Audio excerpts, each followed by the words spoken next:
আজকে আমার নিবেদনে বিশ্বকবি রবীন্দ্রনাথ ঠাকুরের লেখা কবিতা প্রশ্ন। মাগো, আমায় ছুটি দিতে বল, সকাল থেকে পড়েছি যে মেলা।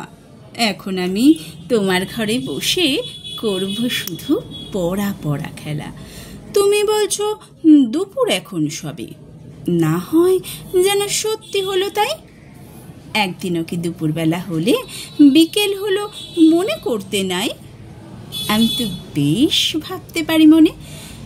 সূর্যি ডুবে গেছে মাঠের শেষে, বাদ্যি বুড়ি চুবড়ি ভরে নিয়ে শাক তুলছে পুকুর ধারে এসে।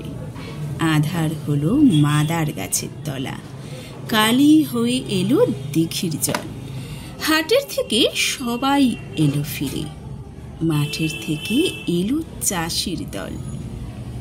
মনে করো না উঠল সাঁঝের তারা, মনে করো না সন্ধে হলো যেন। রাতের বেলা দুপুর যদি হয়, দুপুর বেলা রাত হবে না কেন? নমস্কার।